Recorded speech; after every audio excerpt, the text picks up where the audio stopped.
What's up, guys? Today I wanted to talk briefly about the Bears' first round targets outside of Will Anderson and Jalen Carter. I'm close to finishing up my first wave of scouting reports and have more free agent videos coming as well, but one thing I wanted to focus on over the next month or so are options Ryan Poles might consider in the first round that are not named Jalen Carter or Will Anderson. Both those dudes are tremendous prospects, but everyone in the world seems to be focused on them as the only two options for Ryan Poles and the Chicago Bears. I don't believe that to be true. I believe there will be a trade down floor, and it depends heavily on the scouting combine. So when it comes to how far down Ryan Poles will trade in the draft, I'm confident that decision has not been made yet. From a scouting perspective, every draft usually has between 7 and 15 players that separate themselves atop of the draft board. Meanwhile, each team will have certain players that they will eliminate off their draft boards because they don't see them as a fit. I believe this draft is about much more than just Will Anderson and Jalen Carter for Ryan Poles. I believe they will have 5 to 13 players at the top of their draft board that they will be comfortable selecting in the first round.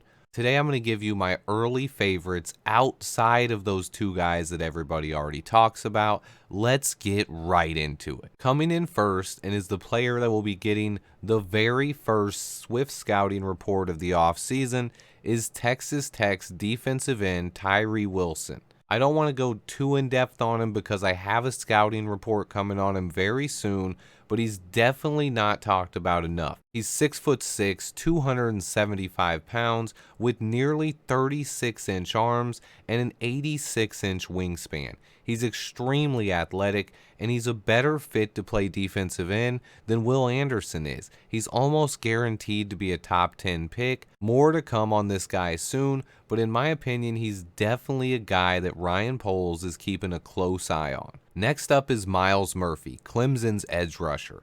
For some reason, he seems to be someone that fans and media are souring on because of his sack totals. He has the NFL size, length, and power. He's an athletic freak, and he should be a day one starter in the NFL. I think Murphy has a lot of Alex Brown in his game. Who doesn't want a more athletic Alex Brown on this defensive line?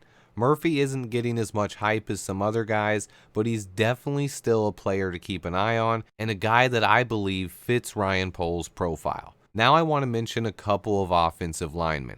I think both Peter Skoronski from Northwestern and Paris Johnson Jr. from Ohio State could be options, but the guy I think Ryan Poles could like most is Georgia's dominant tackle Broderick Jones. He's 6'4", 310 pounds, and he fits the athletic profile that our front office loves. Jones is probably the most athletic lineman in the entire draft.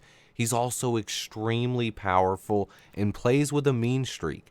I think Broderick would be a perfect right tackle who also gives the team an insurance policy on Braxton Jones should he not get better next season.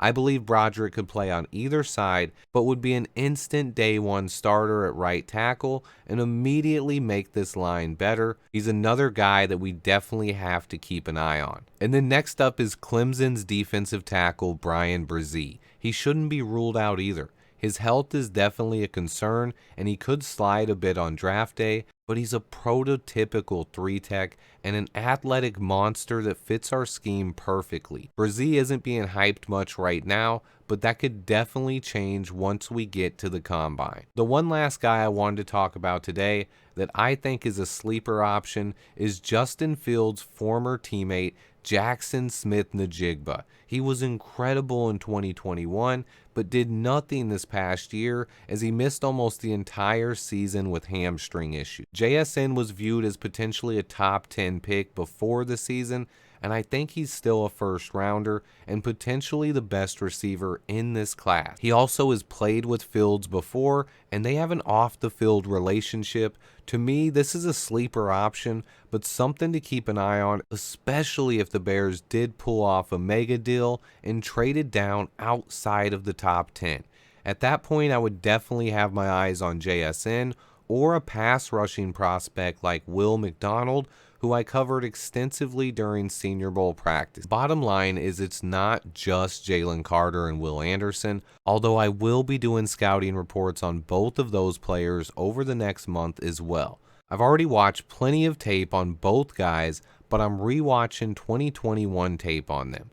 I have more free agency and draft videos coming all month long, and then March we have the NFL Scouting Combine, NFL free agency, and so much more is going to happen between now and then. Stay tuned, guys. Remember to hit that like button for me, and until next time, bear down.